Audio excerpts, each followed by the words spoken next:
Bienvenue à toutes et à tous, on est ensemble pendant 8 minutes pour faire le point sur l'actualité, tout ce qui se passe près de chez vous, c'est sur votre chaîne d'information régionale. Et l'actualité, c'est dans moins de 2 semaines et c'est le baccalauréat, une période cruciale pour les étudiants, mais qui pourrait bien cette année servir aux enseignants pour faire passer leur message. Les stylos rouges, ce mouvement de professeurs du primaire et du secondaire mécontents, se sont fait moins entendre ces dernières semaines, mais pourraient bien profiter de ces épreuves du bac. Les syndicats ont notamment appelé à la grève de la surveillance des examens. Et si le gouvernement trouvait une solution, eh bien il s'opposerait alors à la correction des copies. Perturber le baccalauréat, c'est le dernier moyen, l'ultime recours pour faire entendre leurs revendications et faire pression sur le gouvernement.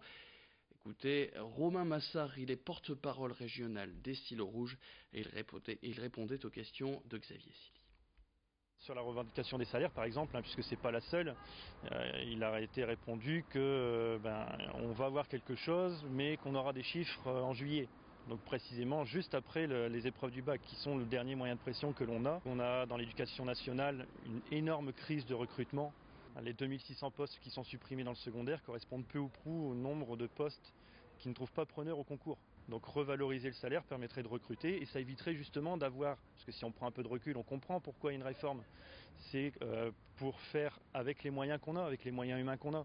Donc si on pouvait recruter, on pourrait parler de dédoublement de classe, on pourrait parler de desserrer les classes et d'avoir un enseignement de qualité. À l'heure actuelle, on n'a plus d'enseignants pour mettre devant les classes et le gros problème, il est là. On prend maintenant la direction du nouveau bâtiment d'Or Artisanat où 2 nouvelles formations sont disponibles, crèmerie fromager ou primeur. Une bonne nouvelle alors que nous sommes en plein cœur de la semaine de l'artisanat.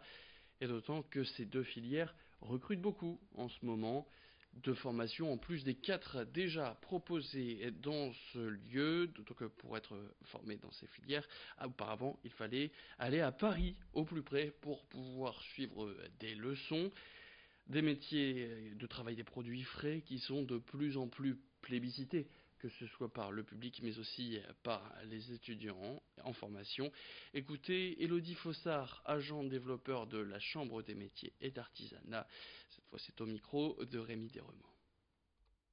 On a eu une forte demande déjà du public qui s'oriente de plus en plus vers des métiers peut-être plus au contact, plus facile avec la clientèle, où on va travailler des produits frais, une meilleure alimentation.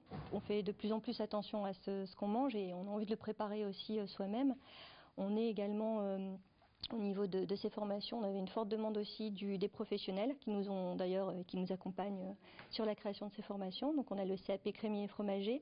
On a d'ailleurs accueilli la finale du meilleur ouvrier de France cette année dans notre nouveau site. Et également le CAP primeur qui se met en place. Allez, on parle maintenant de l'opération TOC en truck. Plusieurs chefs reconnus y participent pour rencontrer les enfants hospitalisés et les sortir des repas du quotidien servis par ces établissements hospitaliers, pas forcément toujours exceptionnels. 25 étapes sont prévues dans tout le pays entre le 16 mai prochain et le 16 juillet. Mardi, c'est à l'hôpital Jeanne de Flandre que l'opération avait posé ses valises. Et dans celle-ci se trouvait l'ancien vainqueur de Top Chef, Camille Delcroix, qui s'est donc retrouvé au fourneau. Au menu du jour, tomate mozzarella en entrée, un burger gourmand et des glaces. Et la soixantaine de personnes qui a pu participer à l'événement étaient forcément ravies. Écoutez à l'une d'entre elles avec Lucille Berthe-Constant. Ça change parce que la nourriture de l'hôpital c'est pas très bon. C'est un peu caoutchouteux. Et c'est meilleur les hamburgers faits ici. Ça fait passer le temps à l'hôpital et ça change les idées et c'est aussi le moment de s'amuser un petit peu. Une opération qui s'adresse aussi à tous ceux qui entourent les malades. La journée avait commencé par un brunch gastronomique réservé au personnel soignant. Et puis il y a eu aussi un concours du meilleur petit pâtissier de l'hôpital pour terminer la journée. Une opération qui a permis de s'évader un peu du quotidien stressant du monde hospitalier pour les malades, mais aussi pour ses proches. Je trouve ça super important parce que les enfants malades, justement, surtout en hémato, ils ne peuvent pas bouger de leur chambre ou pratiquement pas. Et du coup, le fait d'avoir des associations qui interviennent, même dans les chambres et tout ça, c'est important moralement pour les enfants de voir du passage, voilà, de changer que du traitement qui est très lourd. Après, on rencontre aussi d'autres parents qui sont dans les mêmes conditions que nous. On se rapproche, on fait des connaissances. Voilà, c'est un moment convivial aussi. Voilà, et puis c'est des parents qui vivent la même chose que nous, donc on se comprend à 200%, quoi. Et puis on termine avec un mot de politique. La semaine prochaine, les maires du Nord vont se réunir lors de leur traditionnel congrès annuel, un congrès qui sera le dernier pour une partie d'entre eux puisque nous sommes à 10 mois des prochaines élections municipales. Cette réunion géante permettra aux élus de travailler sur la manière pour eux d'établir un bilan de mandat aux administrés. À ce congrès devrait participer Gérald Darmanin, ancien maire de Tourcoing, aujourd'hui ministre des Comptes publics. Lui sera surtout attendu par les maires pour qu'il explique quelles seront les ressources disponibles pour les communes une fois la taxe d'habitation supprimée. Nicolas Lebas, maire de Fâche-Tuménil, est aussi président de l'association des maires du Nord. Lucilbert Constant l'a rencontré pour faire un point sur l'état des communes dans notre département. Les communes du Nord, en fait, elles sont dans des situations qui sont très hétérogènes.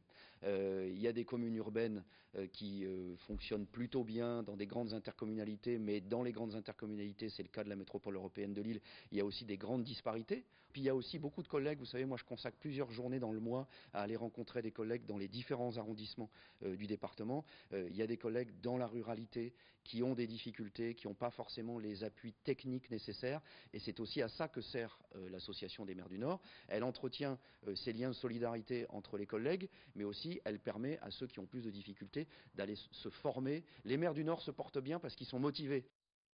Allez, c'est la fin de cette édition. Merci à toutes et à tous de l'avoir suivi. Tout de suite, vous retrouvez vos prévisions météo et le retour de l'actu. C'est dans le prochain quart d'heure.